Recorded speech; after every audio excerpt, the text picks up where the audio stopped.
Story Corner, presented by Jennifer. Candid Camera.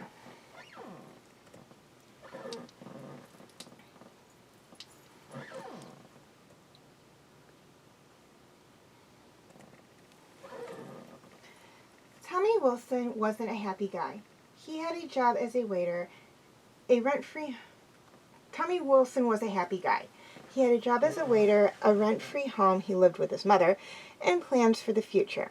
That plan involved his secret girlfriend, Priscilla Kimball.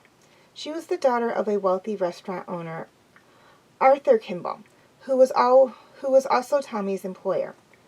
Although Tommy was neither overly smart nor overly fond of Prissy Kimball, he was clever enough to realize that if he married her, he'd be set for life. But he needed to gain her protective father's favor, and that's what led to the kidnapping of Ron McGraw.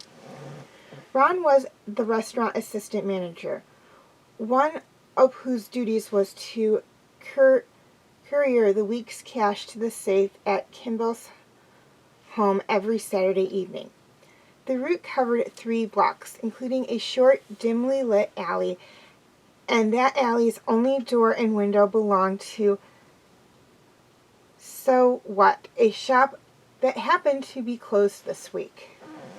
On this particular Saturday night, a masked Tommy Wilson followed Ron into the alley, whacked him on the head from behind,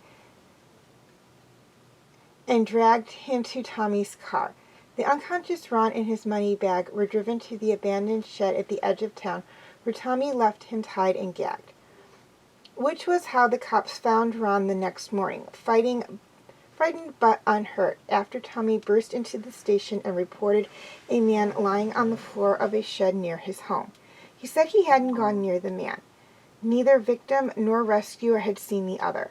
Tommy just ran straight to fetch the authorities, who'd already been alerted that Ron hadn't arrived home last night. The swarm of police also found the restaurant's money bag nearby, intact and untouched. Tommy was an immediate hero. 3 TV stations interviewed him. "I was just walking down the street," he said modestly to the cameras, and heard him call for help. The boss's daughter was thrilled. Her father even said to Tommy with a wink, "Maybe you and Priscilla should go out sometime." When Tommy noticed one of his former teachers, Angela Potts, in the crowd, she approached him, smiled, and said, "You're quite a star, Tommy. You find a missing kidnap victim and your boss's money." "Thank you, ma'am. And it's about to get even better," she said. "Tomorrow they'll know who did this." "Excuse me?" "There's only one place McGraw could have been attacked without being seen, the alley between Main and Jefferson, and the sewing shop in that alley has a security camera." Tommy's heart dropped into his stomach. "They do?" "The sheriff called the owner, Mary Appleton. She's out of town, and she says there's a camera outside the window aimed at the alley. Runs 24/7. Mrs. Potts smiled.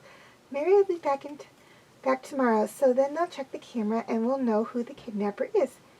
Hey, I gotta go. Congratulations again. A camera? Tommy knew what he had to do.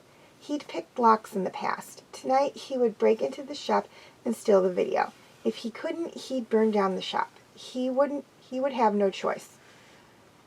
Around midnight, Tommy headed downtown, his lock-picking tools and, just in case, a can of gasoline in tow. As soon as he entered the alley, though, he found Sheriff Charles Jones waiting, and Mrs. Potts. Going somewhere, Tommy? The sheriff asked. Tommy's jaw dropped. He was caught red gas can handed, suddenly understanding drawn. There is no camera, he said, groaning. Is there? Mrs. Potts shook her head. But why did you suspect me? He asked her.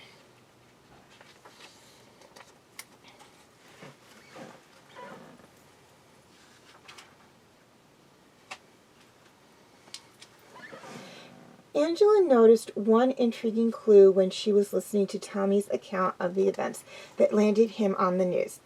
She already knew the police had found Ron McGraw bound and gagged after Tommy alerted them to his location. But being bound and gagged, there was no way Tommy could have heard him calling for help. Presented with this information, Tommy was forced to confess and was charged.